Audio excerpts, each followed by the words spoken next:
بسم الله الرحمن الرحيم. الحمد لله رب العالمين، والصلاة والسلام على أشرف المرسلين وخاتم النبيين ورحمة الله للعالمين سيدنا محمد وعلى آله وصحبه أجمعين. وبعد، فقد وقفنا في اللقاء السابق عند قول الله سبحانه: أعوذ بالله من الشيطان الرجيم، بسم الله الرحمن الرحيم. يا أيها الناس اتقوا ربكم إن زلزلة الساعة شيء عظيم، يوم ترونها تذهل كل مرضعة عما أرضعت وتضع كل ذات حمل حملها.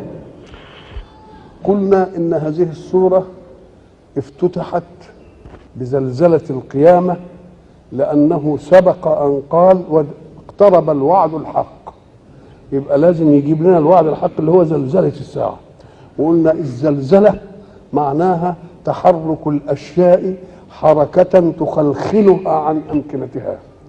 والصورة اللي احنا نشوفها في الزلازل اللي موجودة دي بتدينا صورة مصغرة عما يمكن أن يحدث في الكون، أن الأرض مستقرة كده ولسه القيامة ما قامتش، وبعد ذلك نشوف زلزال يدمر مدن.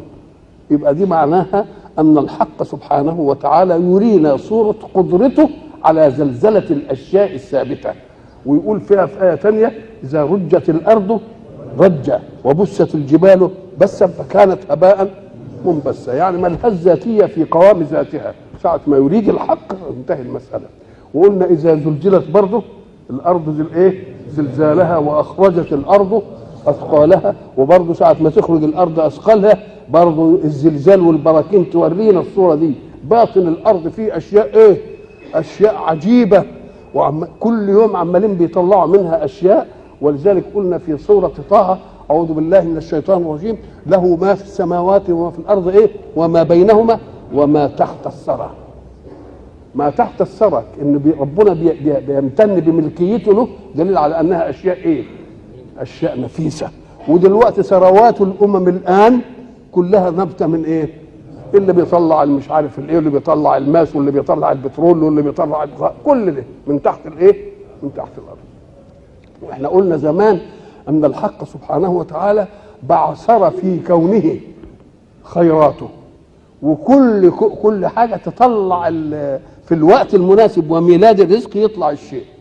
كل يوم يجي وما ننزله الا بقدر معلوم. يوم ترونها الرؤيا احنا قلنا قد تكون رؤيا علميه، وقد تكون رؤيه عين، وقد تكون رؤيه حقيقه.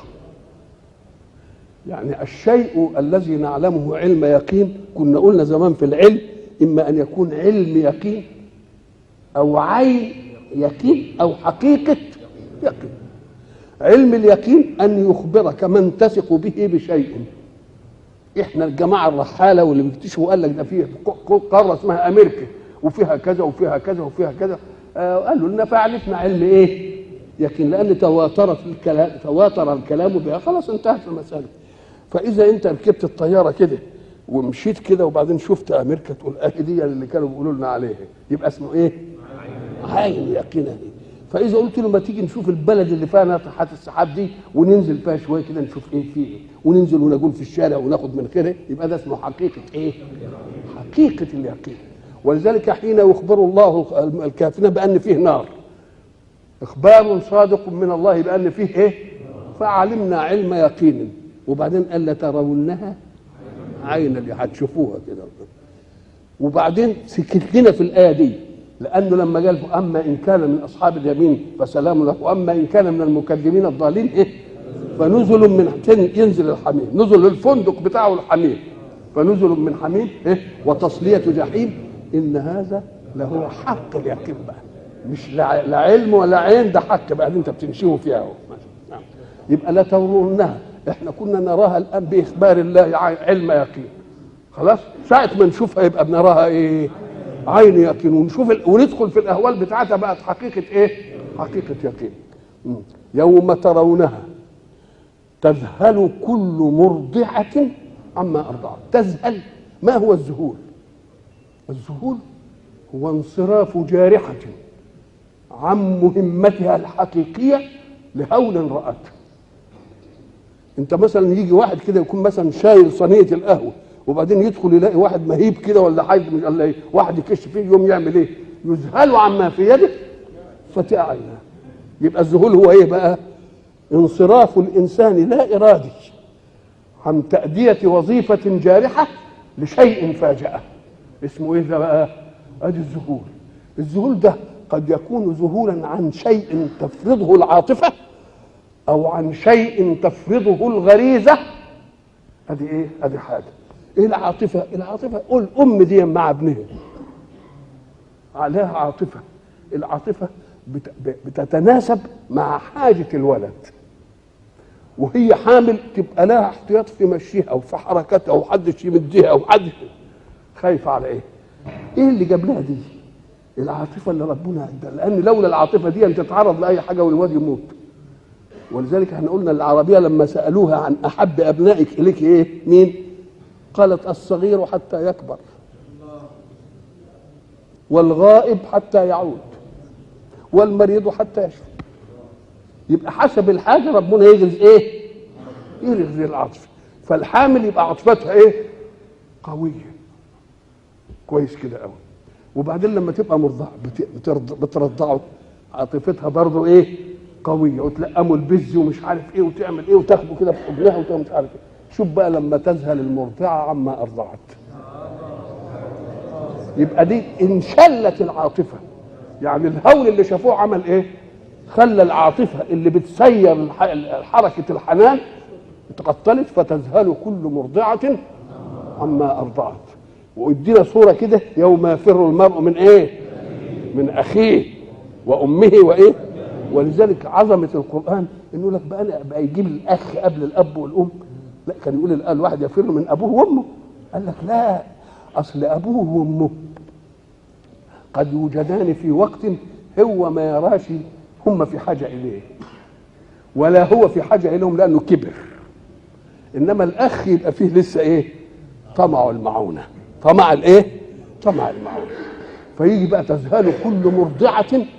يبقى الذهول هو إيه بقى؟ الذهول انصراف الجارحة عن أداء مهمتها العاطفية أو الإيه؟ أو الغريزية. تذهل عنها كده تروح منها. كويس قوي. ولذلك يقول لك أنا ذهلت لما شفت الشيء الفلاني. يعني ذهلت مانيش في وعي، مانيش في وعي اللي بيخليني أتماسك في إيه؟ تذهل كل مرضعة.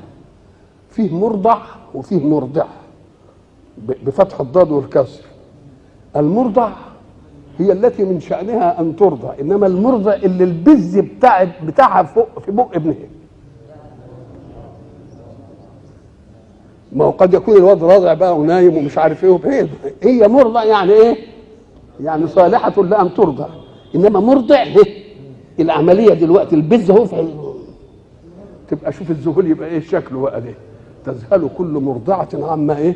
عما يبقى ذهول العاطفة مش إرادي، حاجة مش إرادي. وتضع كل ذات حمل حملها. طيب هو اتكلم عن المرضع وبعدين اترقى شويه راح في الايه؟ في الحمل. المرضع يعني فيه طفل، انما دي في ايه؟ في الحمل. الحمل الاستمساك به ايه؟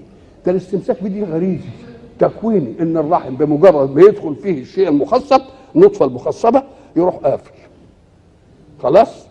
ونقر في الارحام ما نشاء. وبعدين ساعة ما يجي الميلاد ينفتح يبقى استمساك ايه؟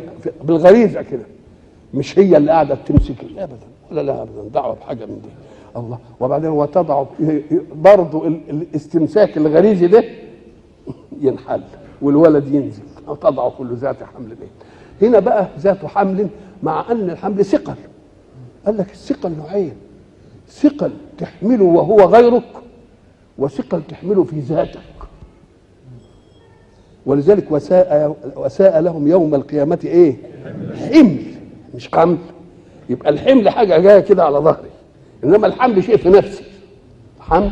ولذلك ايه؟ ليس بحمل ما أطاق الظهر، ما الحمل إلا ما وعاه الصدر. شيء انت تقدر تشيله على ظهرك ما يبقاش حمل ده، انما الحمل هو ايه؟ الهم اللي يجي في الصدر، هو ده.